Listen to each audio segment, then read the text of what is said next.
नमस्कार, शुभ संध्याकाळ नांदेड. तुम्ही ऐकत आहात रेडिओ सिटी अँकर राज पवार सोबत. तर मंडळी, आज आपण एका अशा समस्येबद्दल जाणून घेणार आहोत. ती समस्या म्हणजे दैनंदिन जीवनामध्ये आपल्याला होत असते, पण आपण त्याला टाळतो. ती समस्या म्हणजे छातीत होणारी जळजळ, ज्याला म्हणतो आपण ॲसिडिटी. वैद्यकीय भाषेत त्याला GERD असे म्हटले जातो. कसे मंडळी, आपण रात्री झोपत झोपत असताना अचानकपणे छातीमध्ये जळजळ होऊन अचानक उठणे किंवा तोंडामध्ये आंबट चव येणे, कोणताही स्पष्ट कारण नसताना खोकला येणे आणि हे जे क्रिया आपल्या शरीरामध्ये होतात त्यालाच म्हणतात ॲसिडिटी. ॲसिडिटीच्या समस्या ह्या सगळ्या जाणून घेणार आहोत. आजचे विशेष तज्ञ म्हणून आपल्यासोबत उपस्थित आहेत नांदेडचे सुप्रसिद्ध असे गॅस्ट्रोएंटरोलॉजिस्ट डॉक्टर चंद्रशेखर वाघमारे सर. नमस्कार सर. सर, आज तुमच्यासोबत आपण रात्रीला होणारी छातीतली जळजळ म्हणजे ॲसिड रिफ्लेक्शनबद्दल आपण जाणून घेणार आहोत आणि सोपे पद्धतीने आपण आपलं आयुष्य कशा पद्धतीने निरोगी करू शकतो त्याबद्दल तुमच्यासोबत चर्चा करणार आहोत. सर, मी सर्वप्रथम तुम्हाला माझा एक पहिला प्रश्न आहे, GERD म्हणजे काय आणि रात्रीच त्याचा त्रास का होतो? GERD ह्या आजारामध्ये जठरातील आम्ल हे आहारनळीमध्ये अधिक काळासाठी येते आणि यामुळे आहारनळीच्या आतली जी त्वचा किंवा त्याची जी लाइनिंग आहे त्याला सूज येते, अल्सर होतात आणि जखमा होतात. आणि ह्यामुळे सर्वसाधारणपणे रुग्णाला छातीत जळजळ होणे, आंबट पाणी तोंडात येणे, घसा खचखच करणे, घसा दुखणे, वारंवार खोकला येणे यासारखी लक्षणे येतात. आणि जेव्हा हा आजार जास्त बळावतो तेव्हा अन्न गिळताना त्रास होणे, अन्न गिळताना दुखणे किंवा अन्न फसून राहणे यासारखे समस्या होतात.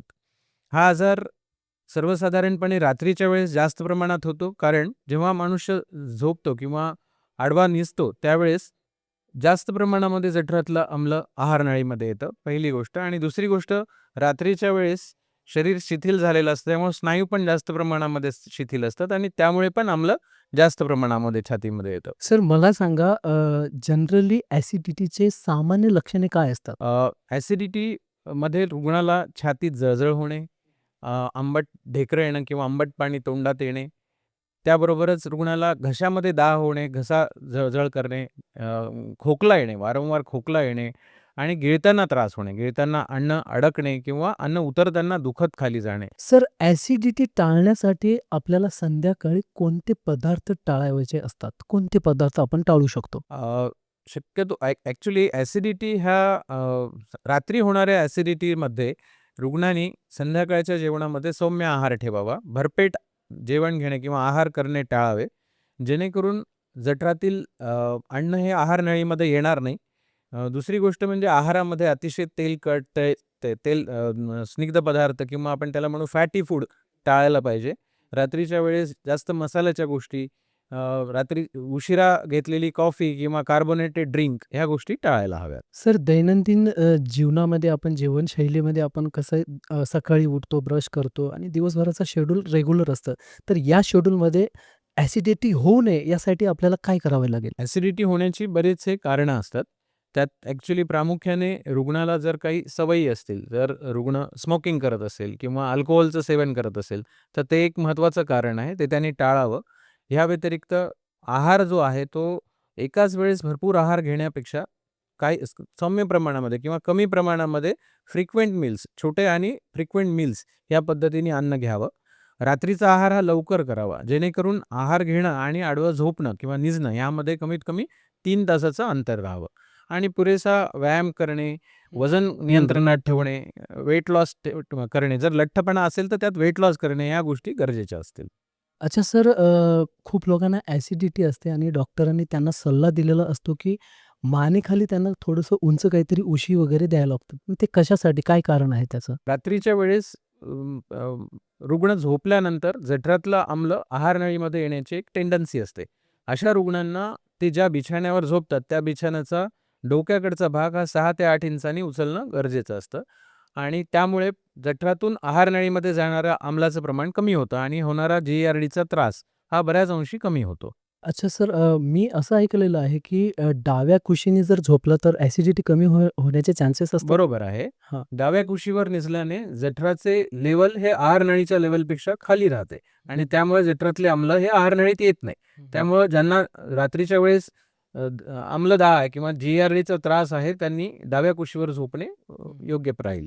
लठ्ठपणाने ॲसिडिटी वाढू शकते किंवा लठ्ठपणा जर कमी केल्यानं ॲसिडिटी कमी होऊ शकते का सर? बरोबर आहे.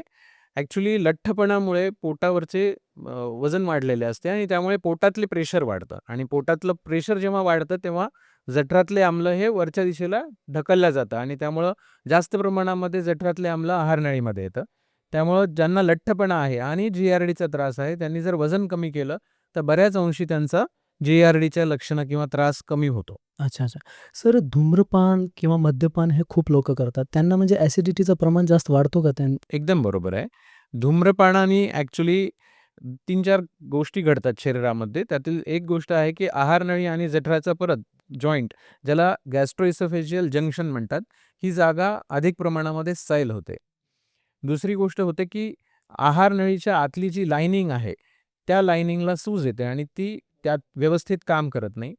तिसरी गोष्ट होते, की रुग्णाचा सलायवा किंवा लाळ तयार होण्याचं प्रमाण पण कमी होतं. ह्या सर्व गोष्टी आणि चौथी गोष्ट म्हणजे की मध्ये आम्लाचं प्रमाण पण वाढतं. आम्ल तयार होण्याची प्रक्रिया पण वाढते. ह्या सर्व गोष्टी एकत्रित येऊन स्मोकिंगमुळे GERDचा प्रॉब्लेम जास्त होतो. त्यामुळं स्मोकिंग टाळल्याने सुद्धा GERD हे बऱ्याच प्रमाणामध्ये कमी होतं. अल्कोहोल ऑलमोस्ट सिमिलरली ते सुद्धा ह्याच गोष्टी करत असल्यामुळे अल्कोहोल पण जर कमी केलं तरी पण GERDचा त्रास बऱ्याच अंशी कमी होतो. सर खूप लोकं जेवण केलं की झोपतात. अशा लोकांना ॲसिडिटी वाढण्याचे चान्सेस असतात का? जेवण केल्यानंतर किती वेळाने झोपावे? जेवण केल्यानंतर लगेचच निजल्यानंतर किंवा आडवे पडल्यानंतर जठरामध्ये पचनासाठी तयार झालेले अधिकचे आम्ल हे आहारनळीमध्ये येण्याचे प्रमाण वाढते. त्यामुळे GERDचा किंवा आम्लदाह ह्याचा जो प्रमाण आहे ते पण बऱ्याच अंशी वाढतं. त्यामुळं रुग्णांनी जेवण करणं आणि आडवं झोपणं यामध्ये कमीत कमी 3 तासाचं तरी अंतर ठेवायला अच्छा, पाहिजे. जेवण केल्यानंतर 3 3 तासाचं तास. अंतर पाहिजे. येस. अच्छा, ओके, ओके. सर मला एक सांगा ॲसिडिटी झाल्यानंतर त्याचा उपचार कशा पद्धतीने केला जातो? डॉक्टराकडे जर गेला आता जसं आपण बघितलं, की GERD होण्यामध्ये लाईफस्टाईलचा खूप मोठा भाग असल्यामुळे लाईफस्टाईल मॉडिफिकेशन हे याचं एक फार महत्त्वाचा मुद्दा आहे. त्यामध्ये रुग्णांनी चांगला आहार ठेवणे, अधिक प्रमाणामध्ये आपण त्याला म्हणूया स्निग्ध पदार्थ किंवा फॅटी फूड टाळणे, जंक फूड किंवा कोल्ड ड्रिंक्स ज्याला आपण कार्बोनेटेड ड्रिंक्स म्हणतो, अधिक कॉफी, अधिक प्रमाणामध्ये चहा ह्या गोष्टी टाळणे, सौम्य आणि फ्रिक्वेंट आहार घेणे हे अतिशय गरजेचं आहे. या व्यतिरिक्त पुरेसा व्यायाम ठेवणे, शरीरावर लठ्ठपणा किंवा लठ्ठपणा येत असेल तर त्याचे नियंत्रण ठेवणे आणि वेळेत झोपणे, वेळेत जेवणे ह्या अतिशय महत्त्वाच्या गोष्टी राहतील. सर, एवढं मस्त तुम्ही विश्लेषण केलंय, एवढं छान वाटलं सर. गॅस्ट्रोएंटरोलॉजिस्ट म्हणजे ॲसिडिटीबद्दल एवढं छान तुम्ही विश्लेषण आणि एवढे सुंदर सल्ला दिलाय. नक्कीच तुमचे सल्ले आम्ही घेणार आहोत आणि त्याच्या ॲसिडिटीपासून मुक्त होणार आहोत. कारण ॲसिडिटीची ही समस्या भारतामध्ये खूप लोकांना आहे. सर, एक शेवटचा प्रश्न मी तुम्हाला विचारणार आहे. ज्यांना ॲसिडिटी झालेली आहे, त्यांना शंका आहे की मला ॲसिडिटी झालेली आहे. त्यांनी डॉक्टरांना काय प्रश्न विचारावेत? ॲक्चुअली ॲसिडिटीच्या रुग्णांमध्ये काही वॉर्निंग सिम्प्टम्स हे अतिशय महत्त्वाचे आहेत. त्यातलं एक म्हणजे जर रुग्णाला ॲसिडिटी खूप काळापासून होत आहे, त्याला वारंवार ॲसिडिटीची औषधं ही मेडिकलमध्ये किंवा प्रिस्क्रिप्शन घेऊन घ्यावी लागतायत. अशा रुग्णांनी स्पेशली ज्यांचं वजन कमी होतंय किंवा आहार कमी होतोय, ज्यांचं हिमोग्लोबिन कमी होतंय किंवा ज्यांना गिळताना अडकल्यासारखं होतंय किंवा अडकतंय आणि दाह होतोय, अशा रुग्णांनी एंडोस्कोपी किंवा जठराची आणि आहारनळीची दुर्बिणीने तपासणी करून घेणं गरजेचं असतं. स्पेशली ज्या रुग्णांना सवय आहे, ज्यांना स्मोकिंगची सवय आहे, ज्यांना अल्कोहोलची सवय आहे आणि ज्यांच्यामध्ये अशा पद्धतीची लक्षणं आहेत, त्यांनी पण आपले एंडोस्कोपी करणं गरजेचं आहे. कारण मध्ये दिसणारे लक्षणं हे कधी-कधी आहारनळीच्या आणि जठराच्या इतर आजारांमध्ये सुद्धा असतात.